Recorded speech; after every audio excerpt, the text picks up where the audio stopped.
معدن الجود والکرم وآلہ وصحبہ وبارک وسلم۔ تمام تعریفیں حمد و ثنا اللہ تعالی جل جلالہ کے لیے۔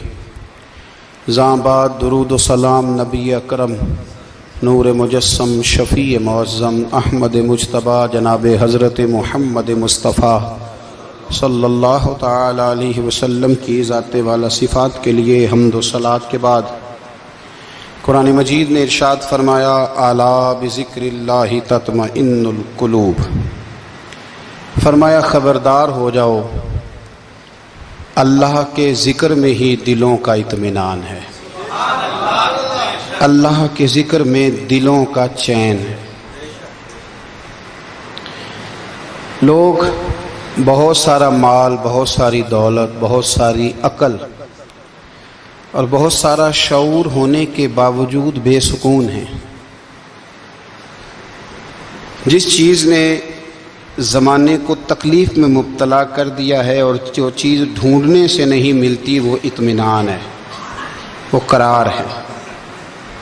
لوگ بھیک مانگتے ہیں، منت کرتے ہیں، دہائی دیتے ہیں کہ کہیں سے سکون کی دولت مل جائے، لیکن وہ میسر نہیں آ رہی۔ بڑے بڑے لوگ ہیں، اور میں عرض کر چکا ہوں کہ مالدار بھی ہیں اور عقل مند بھی ہیں، باشعور ہیں، پڑھے لکھے ہیں، پر قلبی سکون، راحت، اطمینان، چین انہیں میسر نہیں آ رہا۔ راتیں جاگ کر گزر جاتی ہیں، دن آزمائش میں بیت جاتا ہے۔ وہ کبھی اس کے لیے ٹھنڈے علاقوں کا سفر کرتے ہیں، کبھی دوستوں کی مجلسوں میں جا کر کے بیٹھتے ہیں، کبھی گھر سے دور اکیلے میں تنہائی میں وقت گزارنے کی کوشش کرتے ہیں، لیکن دولت سکون ناپید ہوتی ہے، میسر نہیں آتی۔ عرش کا رب فرماتا ہے کیوں تو بھٹکتا پھرتا ہے، کیوں دائیں بائیں جاتا ہے؟ چپ کر کے مسجد آ جا اور لوگوں سے بچ کے تنہائی میں میرا ذکر کر۔ اللہ ملے گا کیا؟ فرمایا اعلیٰ بذکر اللہ تطمئن القلوب، میں تیرے بے چین دل کو چین عطا کر دوں گا۔ وہ تیرا تڑپتا اور پھڑکتا ہوا مزاج، اسے میں سکون کی دولت دوں گا۔ یہ تجھے کہیں اور نہیں ملے گا، یہ میری یاد میں ملے گا۔ یہ چین، قرار، سکون تجھے یہیں میسر آئے گا۔ اطمینان قلبی زندگی کا حسن ہے بھائی، دولت سکون اصل ہے۔ بڑے ٹھنڈے کمرے میں کچھ لوگوں کو نیند نہیں آتی، اور داتا صاحب رحمۃ اللہ علیہ آپ جائیں تو دونوں سڑکوں کے بیچ جو فٹ پاتھ ہے نا، اس پہ بھی کچھ لوگ سوئے ہوتے ہیں۔ ادھر سے بھی گاڑیاں گزرتی ہیں، ادھر سے بھی گاڑیاں گزرتی ہیں، لیکن بس نیند ہے نا، اللہ کا فضل ہے، اس نے دے دی ہے، آنے والوں کو آ گئی ہے۔ اطمینان قلبی۔ میرا معاشرہ بے سکون ہے، بے قرار ہے۔ مجھے کچھ لوگ کہتے ہیں جی میں آج کل بڑا بور ہو رہا ہوں، تو میں کہتا ہوں یار ہمیں تو ٹائم ہی نہیں ملا آج تک بور ہونے کا، نہیں وقت ہی نہیں اتنا میسر آیا۔ کون سا ٹائم نکالے جس میں بندہ بور ہو؟ وہ تو ہے کہ انسان کچھ فارغ ہو، کہیں اس کے پاس گنجائش ہو تو بور بھی ہو لے۔ کیسے بور ہو لیتے ہو؟ یہ کیا ہوتا ہے بور ہونا؟ زندگی میں اتنا وقت ہی کہاں ہے کہ انسان بور ہوتا پھرے اور یہ تصور بناتا پھرے کہ میں بڑی آزمائش میں ہوں، تو میں بڑے بور ہو رہا ہوں، تو میں بڑی تکلیف میں ہوں۔ تو وقت بہت زیادہ ہے ہمارے پاس، لا یعنی کاموں میں ضائع بڑا ہوتا ہے، تو ہم بور ہوتے ہیں، پریشان ہوتے ہیں۔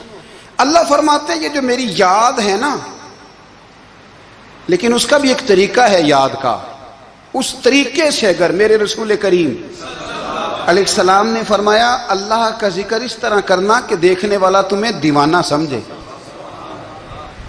لوگ سمجھیں کہ کوئی مجنون ہے، کوئی جنونی ہے، کوئی پاگل ہے۔ یہاں اللہ تعالیٰ معاف کرے، آپ ذکر کی مجلس چھیڑیں، آپ نعت شریف کی مجلس چھیڑیں تو بہت سارے لوگ پروفیسر بن جاتے ہیں، وہ ساری نہیں ہلاتے، ان کی زبانی حرکت میں نہیں آتی۔ حالانکہ رب کریم کا ذکر اس طرح کرو کہ دیکھنے والا تمہیں دیوانہ سمجھے، کہیں اور کھونے کی ضرورت ہی نہیں۔ میرے حبیب گویا ہمیں فرماتے ہیں تو رب کے ذکر میں اس طرح کھو جا کہ تجھے دنیا کا خیال ہی نہ رہے۔ تجھے پھر دنیا کی ہوش نہ رہے۔ لیکن اگر نماز میں بھی خیال غیر آئے، ذکر میں بھی توجہ کہیں اور ہو، زندگی میں وہ عجیب لمحہ تھا، وہ میرے ساتھ تھا اور میں تنہا تھا، اگر ماحول یہ ہو کہ آپ کہیں جسم کے ساتھ تو موجود ہوں، روح موجود نہ ہو، تو پھر لذت ذکر بھی میسر نہیں آتی، پھر کیف نہیں حاصل ہوتا۔ یاد رکھیں کہ اس طرح کھو کے رب کی یاد کہاں سے کیف آئے گا؟ الجھ ہی پڑا گئے ہیں۔ وہ مستی، وہ سرور، وہ کیف جو اللہ کے ذکر میں ہوتا تھا، جو کبھی مرشد کامل کے سامنے بیٹھ کر لوگ اللہ اللہ کرتے تھے تو لگتا یہ تھا کہ یہ یہاں ہیں ہی نہیں، یہ تو کہیں اور چلے گئے ہیں، یہاں موجود ہی نہیں۔ لیکن اب وہ موج نہیں، وہ شوق نہیں، وہ درد نہیں، وہ ذیل نہیں۔ اقبال تڑپ کے کہا کرتے تھے خرد کی گتھیاں سلجھا چکا ہوں، یا رب مجھے صاحب جنوں کر دے، اللہ مہربانی فرما، وہ کیفیت دے، وہ سرور دے۔ زندگی میں اگر اطمینان چاہتے ہو تو کبھی کبھی سب کچھ بھول کے نا تو مست ہو جایا کرو رب کی یاد میں۔ کبھی کبھی چھوڑ دیں دنیا، چھوڑیں یار موبائل، کسی وقت کریں اس کو بند، چھوڑیں اس بات کا خیال کہ فلانے نے سلوٹ کیا ہے کہ نہیں کی، چھوڑیں۔ حضرت باجزید بستامی رحمت اللہ تعالی علیہ فرماتے ہیں میں نے اعتکاف کبھی اپنی مسجد میں نہیں کیا، اس لیے کہ سارے ہی ہاتھ چومنے والے، سارے ہی پیار کرنے والے۔ فرماتے میں جب اعتکاف کرتا تھا تو میں بستان سے دور نکل جاتا تھا جہاں کوئی مجھے جاننے والا نہ ہو۔ اٹھ بلیا چلو تھے بسیے جتھے وس دے نہیں سارے ینے، نہ کوئی ساڈی ذات پچھانے تے نہ کوئی سانو مننے، چل ادھر چلیں۔ اٹھ بلیا چلو تھے بسیے جتھے وس دے نہیں سارے ہی انے، نہ کوئی ساڈی ذات پچھانے تے نہ کوئی سانو۔ اتنا شوق ہے سلوٹ کرانے کا، اتنا شوق ہے تعارف کرانے کا، اتنا شوق ہے اپنا بتانے کا، تو یہ چیز غلبہ کر جاتی ہے، پھر نام رہ جاتا ہے، روح نہیں رہتی، پھر وجود رہ جاتا ہے، پھر باطن کی کیفیت نہیں رہتی۔ خدا را اپنے آپ کو بے چین نہ کرو، بے قرار نہ کرو، بے سکون نہ کرو، رب کی یاد میں آ جاؤ، درود و سلام میں آ جاؤ، نعت کے حسن میں آؤ، تلاوت کی دنیا میں آؤ، سجدوں کے نور میں آؤ۔ آؤ کبھی کھول کے دل مسجد کی صفائیاں کریں، آؤ نہ کبھی کوئی بوڑھا، دادی، نانی، دادا، ان کے پاس بیٹھ کے پیر دبا کے اللہ کو راضی کریں۔ یہ کیف والی جگہ ہیں، یہ سرور والی جگہ۔ اتنی بے چین ہماری زندگی ہے، بے قرار ہے، تڑپتے ہوئے لوگ، لڑتے ہوئے لوگ، ایسے لگتا ہے ابھی ایک دوسرے کا گریبان تھام لیں گے، بے قرار، بے چین۔ کسی کو انتظار کا کہا جائے نا کہ 10-20 منٹ کسی کا انتظار کرو، تو بعض لوگ مجھے ایسے لگتا ہے جیسے ان کا کلیجہ پھٹ جائے گا، ڈاکٹر کے انتظار میں بیٹھے ہیں تو بڑے پریشان ہیں۔ کسی کو ملنے گئے ہیں کو آدھا گھنٹہ بیٹھنا پڑ گیا تو بڑی دقت میں ہیں۔ اپنے آپ کو سکون دیں۔ آپ یقین کریں بڑا مزہ آتا ہے، کبھی کسی کا انتظار کرنا پڑے تو 2-4 تسبیح درود شریف پڑھی جاتی ہے، یعنی ذوق بن جاتا ہے کہ چلو اللہ نے موقع دیا ہے، کوئی سرکار کو یاد کر لیں، تنہائی مل گئی۔ ہمارا مزاج جس سختی کا شکار ہے، وہ سختی آہستہ آہستہ ہمیں زیادہ آزمائش میں ڈال گئی۔ تو میرے بھائی زندگی میں اطمینان حسن ہے، اور وہ سب سے زیادہ اللہ کی یاد میں ملتا ہے، وہ سب سے زیادہ رب کریم کے ذکر میں۔ سب سے زیادہ جو چاہتا ہے نا دل ٹھنڈا رہے، زبان میٹھی رہے، وہ مدینے والے محبوب پہ درود و سلام پڑھا کرے، وہ حضور پہ درود و سلام پڑھا کرے، زبان میٹھی رہے گی۔ میرا ذاتی تجربہ ہے کہ جو آدمی اپنے اخلاق سنوارنا چاہے وہ حضور پہ درود شریف پڑھے، جو اپنے اخلاق سنوارنا چاہے، طبیعت کو ٹھنڈا رکھنا چاہے، وہ درود شریف پڑھے، اس کا دل سکون میں آئے گا۔ کچھ کام اور ہیں زندگی میں اطمینان کے لیے، ان کا ہونا بھی بڑا ضروری ہے۔ سب سے پہلے اگر آپ چاہتے ہیں نا زندگی میں سکون ہو تو حقیقتوں کا سامنا کرنا سیکھیں، آپ جو ہیں وہ رہنا سیکھیں، جو آپ نہیں ہیں وہ بننے کی کوشش نہ کریں۔ حقیقت کا سامنا کرو گے تو زندگی اطمینان میں آ جائے گی۔ ہم نے نا بہانے بنا لیے ہیں، ہیلے بنا لیے، جھوٹ کے سہارے اپنے آپ کو اونچا کر لیا۔ ایک آدمی سے کہا جاتا ہے تو رشوت نہ لے، تو کہتا ہے میں غریبوں سے نہیں لیتا۔ تو میرا سوال یہ ہے کہ امیروں کا حساب لینے کی اللہ نے تیری ڈیوٹی لگائی ہے، تیرے ذمہ لگایا ہے کہ تو امیروں کا حساب کر، تمہیں کیا ضرورت پڑی ہے؟ ہم نا بہانہ کرتے ہیں، رشوت لینے والے کا الگ بہانہ ہے، اور سفارش والے کا الگ بہانہ ہے. حقیقت کا سامنا کریں. حقیقت کا جو میرے ذمہ داریاں ہیں وہ میں نے پوری کرنی, جو آپ کی ذمہ داریاں ہیں وہ آپ جان نہ چھڑائیں, حقیقت پسند بنے. میرے رسول کریم, پھر پڑھیے درود شریف صلی اللہ تعالی علیہ وسلم. حضور صلی اللہ علیہ وسلم نے فرمایا کہ میری بیٹی سیدہ فاطمہ الزہرا رضی اللہ تعالی عنہا صرف جنتی نہیں, جنتی عورتوں کی سردار ہے. لیکن حضور نے یہ بھی فرمایا کہ فاطمہ یہ خیال رکھنا اگر اللہ نے حساب پوچھا تو حساب تم نے خود دینا ہے. حقیقت کی طرف توجہ کرائی حضور نے. وہ صرف جنتی نہیں, جنتی عورتوں کی سردار ہیں, پر حقیقت کی جانب توجہ. میں حقیقت یہ ہے کہ اگر مالک نے حساب پوچھا تو اس کی تیاری بھی کرنی ہے. دیکھیں نا, ہمیں کچھ یقین نہیں, اللہ معاف کرے کہ ہمارا حساب کیسا ہوگا, لیکن کتنے آزاد ہیں. یعنی بڑی دلیری سے بندے کہتے ہیں فجر نہیں پڑھتا جی, 3 پڑھتا ہوں جی, شاہ رہ جاتی ہے جی, کپڑے صاحب, بڑی دلیری سے. اور سیدہ فاطمہ الزہرا نے ساری رات مصلی باندھ رکھا ہے, حالانکہ انہیں یقین تھا کہ رب مجھے بغیر حساب کتاب جنت دے گا. حقیقت کا سامنا کریں. جو حقوق آپ کے ہیں وہ آپ نے ادا کرنے ہیں, جو ذمہ داریاں ہیں وہ ذمہ داریاں ہیں. دیکھیں نا, حضرت موسیٰ کلیم اللہ علیہ السلام کے پاس اسرائیل روح نکالنے آئے تو حضرت موسیٰ نے تھپڑ مارا, آنکھ نکال دی, واپس گئے. اللہ انہوں نے تو جلال فرمایا ہے, کہا موسیٰ علیہ السلام سے کہیے بیل کی پشت پر ہاتھ رکھیں, جتنے بال ان کے دستے مبارک کے نیچے آئیں گے اتنے 1000 سال ان کی عمر بڑھا دی جائے گی.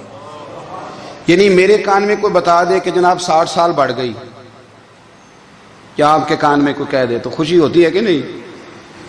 لیکن یہ حقیقت پسندی نہیں, اس لیے کہ 60 بھی گزر جائیں گے, 70 بھی, یہ حقیقت نہیں.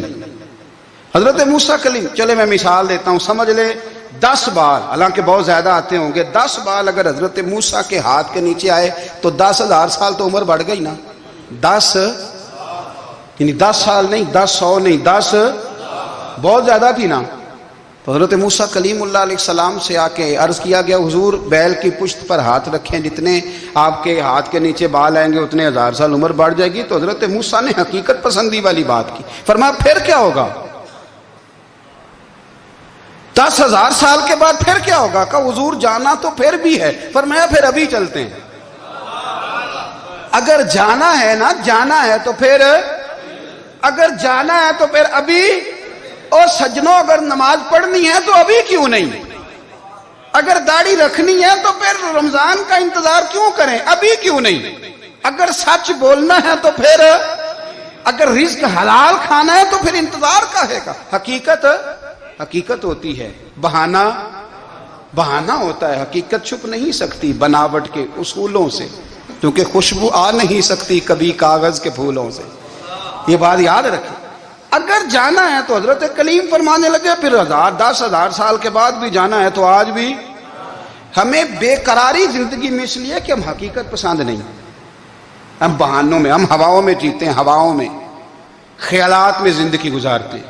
بڑا ٹائم پڑا ہے, مثلاً کتنا میرے رسول کریم صلی اللہ تعالی علیہ وآلہ وسلم نے ایک دن صحابہ سے فرمایا تمہیں حیا نہیں آتی؟ حضور کیا ہوا؟ فرمایا وہ والے مکان بناتے ہو جن میں تم رہ نہیں سکتے, وہ والا مال جمع کرتے ہو جو کھا نہیں سکتے, حیا نہیں آتی؟ عرض کی حضور حکم کریں. تو محبوب فرمانے لگے جوتے کا ایک تسمہ بند کرتا ہوں تو سوچتا ہوں دوسرا بند کرنے سے پہلے موت آ جائے گی. ایک سانس اندر جاتی ہے تو دوسرا آنے سے پہلے میں یاد کرتا ہوں کہ مجھے دنیا سے جانا ہے. تمہیں حیا نہیں آتی؟ وہ مکان بناتے ہو جن میں رہ ہی نہیں سکتے, وہ مال جمع کرتے ہو جو کھا. حقیقت پسند نہیں بھائی. ہم بہت سارے لوگ ہیں بڑی باتیں سناتے ہیں, بڑی. میں کہتا ہوں اصل میں نا زیادہ باتیں سنا کے نا بیچارہ اپنے آپ کو مطمئن کرنا چاہتا ہے. اصل بات یہ ہے کہ اندر سے نا ہلا ہوا ہے, کچھ بھی نہیں, بڑا زیادہ ہنستا ہے اور مجھے لگتا ہے کہ کوئی گہرا زخم چھپا رہا ہے. اس لیے ملمہ سازی, حقیقت پسند بنو, حقیقت پسند. یاد رکھنا من ترک صلاۃ متعمدا فقد کفر. میرے رسول نے حقیقت بیان کی, فرمایا جس نے ایک نماز بھی جان بوجھ کے چھوڑی اس نے رب کے رب ہونے کا انکار کیا. اس نے کفران نعمت کیا، یہ حقیقت ہے، کوئی کلیریفیکیشن نہیں، کوئی وضاحت نہیں۔ جو نماز نہیں پڑھتا، جھوٹ بولتا ہے، غلط بیانی کرتا ہے، جو شخص رزق حرام کما کے کہتا ہے کہ اس کے بغیر گزارا نہیں چلتا، وہ جھوٹ بولتا ہے۔ اس لیے کہ رب فرماتا ہے جب تجھے پیدا کیا ہے تو تیرا رزق میرے ذمہ ہے۔ اللہ فرماتا ہے کہ لا یکلف اللہ نفسا الا وسعہا، میں کسی پر وہ بوجھ نہیں ڈالتا جو اٹھا نہ سکے۔ نماز فرض کیا، اس کا مطلب ہے ہم پڑھنے کے قابل ہیں، اس نے ہمارے ذمہ داریاں لگائی ہیں، تو مطلب یہ ہے کہ ہم ذمہ داریاں ادا کرنے کے قابل ہیں، ورنہ وہ کہتا ہے میں وہ بوجھ ڈالتا ہی نہیں جو تجھ سے اٹھایا نہ جائے۔ اگر چاہتے ہو کہ زندگی میں اطمینان ملے تو خدا را حقیقت پسند والی زندگی گزارو۔ یہ فضاؤں میں زندہ رہنا، ہواؤں میں، اللہ بڑا معاف کرنے والا ہے، اللہ بڑا کریم ہے، معاف کر دے گا، تو بھئی یہ بات صحابہ کو بھی پتا تھی، یہ اہل بیت کو بھی خبر تھی، تو وہ تو ایک ایک بات کا لحاظ کرتے تھے۔ یہ غوث اعظم کو بھی پتا تھی، یہ ان کے والد کو بھی پتا تھی، جنہوں نے کسی کا ایک سیب کھا لیا تھا تو 12 سال اس کے گھر میں نوکری کرتے رہے، انہیں نہیں پتا تھا اللہ بڑا کریم ہے، معاف کر دے گا، ایک سیب ہی ہے نا۔ تو حقیقت پسندی آپ کو سکون دے گی، اور اگر آپ نے اپنے آپ کو غیر مطمئن کیا ہوا ہے، بات کچھ اور ہے، اور آپ نے اپنے آپ کو ڈال کسی اور طرف لیا ہے، تو پھر آپ کو سکون مل سکتا؟ سکون حقیقت پسندی میں، اصل میں سکون ہوتا ہے، اداکاری میں سکون نہیں ہوتا۔ تیسری بات سنیں، اگر آپ چاہتے ہیں زندگی میں مطمئن رہیں تو دنیا داروں سے امیدیں توڑ دیں، اللہ اور اس کے رسول سے امید وابستہ کریں، اولیاء اللہ سے امیدیں وابستہ کریں، صحابہ اور اہل بیت سے امیدیں، اللہ اور اللہ والوں سے امیدیں، دنیا داروں سے امیدیں۔ آپ کو پتہ ہے دنیا دار کی تباہی کب ہوتی ہے؟ جب انہیں خوش آمدی مل جاتا ہے۔ چودھری کا بیڑا اس وقت غرق ہوتا ہے جب اسے چودھری کہنے والے زیادہ ہو جاتے ہیں۔ سیٹھ صاحب اور نواب صاحب بیچارے تباہ تب ہوتے ہیں بھولے پن میں، جب ان کے دائیں بائیں ریلا ہوتا ہے سیٹھ صاحب کہنے کا، لوگ انہیں کھانا چاہتے ہیں، پیار ان کا نہیں ہوتا، ان کی جیب کا ہوتا ہے، محبت ان سے نہیں ہوتی، ان کی کرسی سے ہوتی ہے، ضروریات کا پیار ہوتا ہے، تباہ کر دیا جاتا ہے۔ ہماری ساری توقعات دنیا داروں سے وابستہ ہو گئی ہیں، ناراض نہ ہونا، پیروں نے، مولویوں نے، درویشوں نے، انہوں نے بھی سیٹھ رکھے ہوئے جلسوں کی صدارت کرانے کے لیے، یعنی مذہبی جلسہ ہے، اس میں بہت زبردست پڑھے لکھے صاحب تقوی عالم کا خطاب ہے، اور کی صدارت وہ بندہ کر رہا ہے جس نے عشاء کی نماز بھی نہیں پڑھی، وہ بندہ صدارت کر رہا ہے، کیوں؟ اس لیے کہ اس نے لاکھ روپیہ دیا محفل میں۔ خدا را دنیا داروں سے امیدیں چھوڑ دیں، ورنہ آپ کمزور پڑ جائیں گے، آپ کی امیدیں ٹوٹیں گی۔ کتنا کمزور ہے وہ شخص جو 2-4 ہزار کے لیے کسی بندے کی چاپلوسی کرتا ہے، اس کے پیچھے بھاگتا ہے، خوش آمدیں کرتا ہے، تھوڑے سے نوٹوں کے لیے، دکھ سکھ میں کام آئے گا اس کام کے لیے۔ میرے رسول کریم علیہ السلام نے فرمایا جس نے بندوں کو راضی کرتے کرتے رب کو ناراض کر دیا، اس کی دنیا بھی گئی اور آخرت بھی گئی، اور فرمایا جس نے بندوں کی پرواہ نہیں کی، اللہ کو راضی کیا، فرمایا اگر رب راضی ہو گیا تو لوگوں کے دلوں میں بھی محبت پیدا فرما دے گا۔ کیا ضرورت ہے خوشامد کرنا دنیا داروں کی، سیٹوں کی، نوابوں کی، چاپلو۔ اور میں آپ کو ایک بات بتاؤں، ہوتا پتہ کیا ہے؟ یہ جو حب جا اور حب با ہوتی ہے نا، اس سے پیٹ نہیں بھرتا۔ آپ کو اگر خوشامد کرنی ہے تو پھر آپ کو ساری زندگی کرنی ہے۔ پھر ان کو بھی پتہ ہوتا ہے کہ تعلق کس بنیاد پر ہے، اس میں کبھی بھی خلوص پیدا نہیں ہوتا، آپ بے چین رہتے ہیں، بے قرار رہتے ہیں، آپ کو تکلیف رہتی ہے ہمیشہ۔ کبھی بھی دنیا داروں سے امیدیں وابستہ نہ کریں۔ ایک بات سنیں بڑی شاندار، امام غزالی نے لکھی ہے۔ امام غزالی فرماتے ہیں کہ ہارون رشید نہ حج کر کے واپس آیا بغداد میں، تو کونے میں حضرت بہلول دانا بیٹھے تھے، رش بہت تھا، مجمع بڑا تھا، حضرت بہلول دانا بھی سڑک کے کنارے بیٹھے تھے، تو سپاہی کہنے لگے یہاں سے اٹھ جاؤ، فرمانے لگے ہارون رشید کی زمین نہیں، زمین میرے رب کی ہے، میں کیوں اٹھوں؟ وہ قریب سے گزرا تو سلام لی، تو آپ نے اس کا پروٹوکول دیکھا تو فرمانے لگے ہارون رشید تجھ سے تگڑے تگڑے موٹے موٹے پروٹوکول میں نے لوگوں کے دیکھے ہیں، اور یہ جو تیرے دائیں بائیں آج تیرے نعرے لگا رہے ہیں، یہ پہلے ان لوگوں کے نعرے لگایا کرتے تھے، اور تھوڑا وقت گزرنے دے، جو تیرے بعد آئے گا نا، یہ سارے پھر ان کے نعرے بھی لگائیں گے۔